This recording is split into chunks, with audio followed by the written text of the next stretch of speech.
మీరు వేరే విషయం అడగొద్దు, రాష్ట్రం గురించి అడగండి. ఇది రాష్ట్రం నీళ్లు, నేను రాష్ట్రం కలిపి కొన్నాము.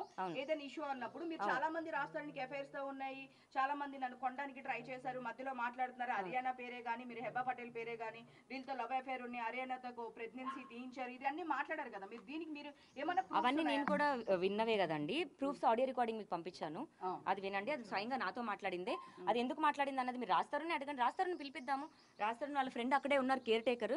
రాస్తారని ఎక్కడున్నారు అన్నారో మీతో పాటు నేను అడగాల్సిన ఆన్సర్స్ ఉన్నాయి. వెళ్దాం పదండి, అక్కడికి వెళ్దాం. అంటే ఇప్పుడు మీరు స్టేషన్కి ఎవరి మీద కంప్లైంట్ ఇవ్వడానికి వెళ్తున్నారు? అంటే నిన్న మీరు ఒక అదేంటి రోడ్ పక్కన ఉండే వాళ్ళని తీసుకొచ్చి నా మీద ప్రైవేట్ ప్లేస్ లో కూడా నా మీద ఇది చేశారు అని చెప్పేసి మీరు నిన్న అంతా నైట్ 11 o'clock వరకు మేము ఇక్కడే ఉన్నాం, అదే చెప్పడం జరిగింది. 11 వరకు కూడా ఈవెన్ రాష్ట్రం పేరెంట్స్ ని ఈవెన్ వాష్రూమ్ కూడా అలౌ చేయని మీరు నైట్ ఏం జరిగింది? అందరూ మీడియా వెళ్ళిపోయిన తర్వాత వాళ్ళ లోపల తీసుకెళ్లాల్సిన అవసరం అంటే సోషలిస్టులు వచ్చి మాట్లాడారు, ఎవరు వచ్చి మాట్లాడి మీ మధ్య ఏం రాజీ కుదిరింది?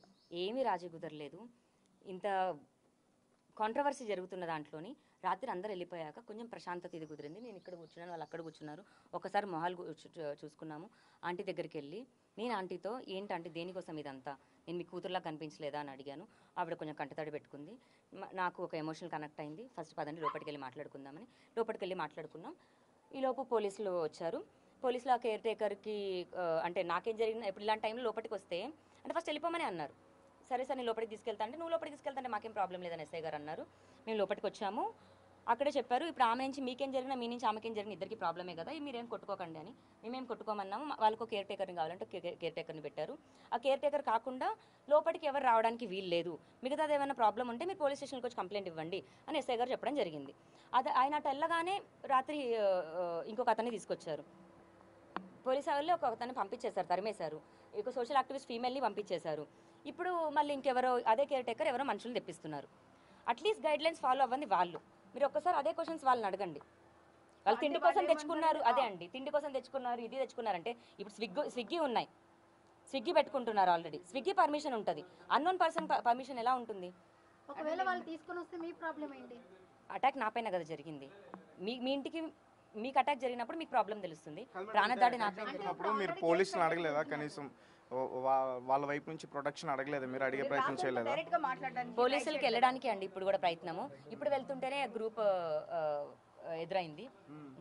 ఇప్పుడు రాష్ట్రంతో ఇదంతా కాదండి, మీరు ఫస్ట్ నుంచి కూడా ఒకటే మాట్లాడుతున్నారు. మీరు వేరే వాళ్ళ గురించి మాట్లాడు, ప్రీతి గురించి నేను అడిగాను. సో ప్రీతి కూడా నేను వచ్చి ఇక్కడ మాట్లాడింది, ఎందుకంటే మాకు మీడియా పరంగా ఎవరు మాట్లాడితే వాళ్ళ గురించి మేము ఆ టాపిక్ అనేది తీసుకొస్తున్నాం. తను వచ్చేసి ప్రీతి వచ్చి ఇక్కడ మాట్లాడి ఒక నిమిషం ఆగండి, నాకు నిజంగా పనులకి వెళ్ళాలి. మీరు ప్రీతి గురించి మాట్లాడుంటే ప్రీతిని పిలిచి ఆవిడ ఇంటర్వ్యూ తీసుకొని ప్రీతి గురించి మాట్లాడుకోండి.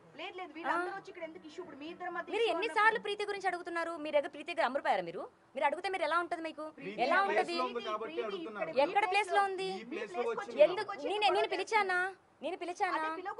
నేనేం పిలిచాను? ఇప్పుడు నలుగురు వచ్చారు.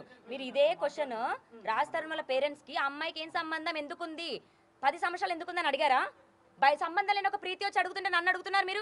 రాష్ట్రంలో పేరెంట్స్ పిలిచి అడగండి. మరి ఏం అడుగుతున్నారు ప్లీజ్ అండి. మనకి నేను మీకు ఆల్రెడీ చాలా మంచిగా చెప్పాను. మీరు కూడా బయాస్డ్ ఒక రిపోర్టర్ లాగా బిహేవ్ చేయొద్దు. నిన్న చాలా సెన్సిబుల్ గా అడిగారు. ఆ సెన్సిబుల్ గానే అడగండి. ప్రీతి ఎందుకు అడిగింది అంటే మీరు కూడా ప్రీతిలా బిహేవ్ చేస్తున్నారు. Side please. ఫోన్ చేయండి, నంబర్ చెప్తాను, ఫోన్ చేయండి. నా పేరు మీదే ఉందండి. రాష్ట్రం పేరు మీద ఉందన్నాయి కదా డాక్యుమెంట్స్. మరి రాష్ట్రం పేరు మీద వాళ్ళ లాయర్ పంపిస్తామంటుండే. రాష్ట్రం